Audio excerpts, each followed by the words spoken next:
कराची 60 की दहाई में दुनिया के बेहतरीन शहरों में शुमार होता था। ये पुरअमन तरीन शहर था। दुनिया जहाँ के सफारतकार और सयाह शहर में घूमते फिरते रहते थे।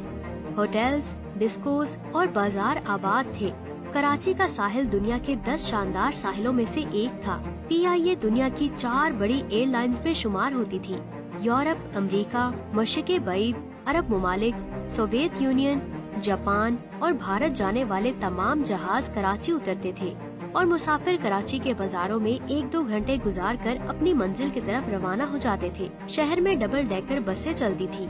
हुकूमत ने अंडरग्राउंड ट्रेन के लिए शहर में खुदाई मुकम्मल करवा दी थी और यूँ कराची एशिया का पहला शहर बनने वाला था जिसमें मेट्रो की सहूलत होती। कराची की रोशनियाँ रात को दिन में बदल देती थी। कराची के बीच भी लाजवाब थे। सफारतकार गोरे हफ्ता और इतवार का दिन बीच की गर्म रेत पर लेटकर गुजारते थे। दुनिया भर से बहरी जहाजों के जरिए हजारों मुसाफिर कराची आते थे। कराची खित्ते का जंक्शन भी था। यूरोप से लोग ट्रेन के जरिए इस्तांबुल आते थे। वहाँ से तेहरान, तेहरान से कोयटा और कोयटा से कराची आते थे। कराची में रुककर ट्रेन के जरिए इंडिया चले जाते थे और वहाँ से श्रीलंका, नेपाल और भूटान तक पहुँच जाते थे।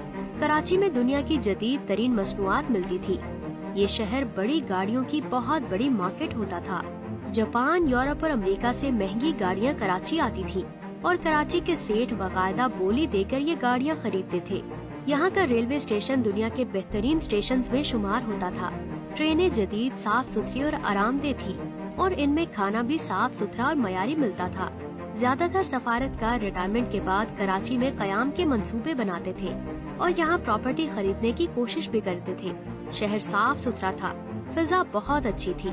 सर्दियों और गर्मियों में दर्जा हरारत मोतदिल रहता था। ब्यूरोक्रेसी पढ़ी लिखी, मुहिब्बे वतन और कोऑपरेटिव थी और हुकूमती ओहदेदार आला तालीम याफ्ता और कल्चर्ड थे। लोग बहुत ज्यादा मेहमान नवाज थे। शहर में किसी किस्म की टेंशन और खौफ नहीं था। कराची के किसी सफारत खाने के सामने सिक्योरिटी गार्ड या पुलिस नहीं होती थी। सफारतकार अपने हाथ से सफारत खाने का गेट खोलते और बंद करते थे। पाकिस्तान के लिए किसी मुल्क के वीजे की जरूरत नहीं होती थी। पाकिस्तानी शहरी जहाज में सवार होते थे, यूरोप के मुमालिक में उतरते थे और इन्हें एयरपोर्ट पर वीजा मिल जाता था। इसकी वजह बहुत दिलचस्प थी। पाकिस्तान उस वक्त दुनिया का वाहिद मुल्क था जिसमें सिर्फ उन लोगों को पासपोर्ट दिया जाता था जो वाकई ही जेन्युइन मुसाफिर होते थे। पाकिस्तानी शहरियों को पासपोर्ट के हसूल के लिए अपने खुशहाल होने, साहिबे जायदाद होने और सफर की वजूहात के सबूत देना पड़ते थे। कराची का मयारे तालीम पूरे खित्ते में बुलंद था।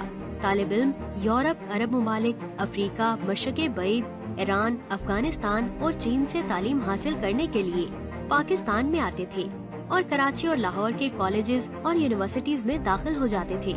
अमेरिका और यूरोप के प्रोफेसर्स रोजगार के लिए पाकिस्तान का रुख करते थे। कराची शहर में 1000 के करीब गैर मुल्की डॉक्टर, तबीब और प्रोफेसर्स थे। पाकिस्तान का बैंकिंग सिस्टम जदीद और फॉल प्रूफ था।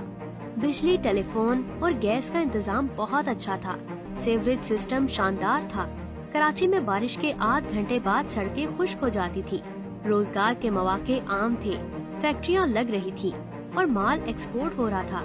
टेलीविजन नया नया आया था। चुनाचे कराची की छतों पर ईंटों की लंबी कतारें दिखाई देती थी। वर्ल्ड बैंक और IMF के ओहदेदार उस वक्त अमेरिकी एम्बेसी आते और सफारतकारों से कहते थे, तुम किसी तरह पाकिस्तानी हुकूमत को कर्जा लेने पर मजबूर करो। सफारतकार वजीर खजाना से बात करते तो वो कहता, हमें जरूरत ही नहीं, हम पैसे लेकर क्या करेंगे। तब सफारतकार एक दूसरे से कहते, क्या 1980 तक कराची दुनिया का सबसे बड़ा और तरक्की याफ्ता शहर होगा। तो दोस्तों, आज के लिए इतना ही। आपका इस वीडियो के बारे में क्या कहना है? अपनी कीमती राय का इजहार हमारे कमेंट बॉक्स में जरूर करें। मज़ीद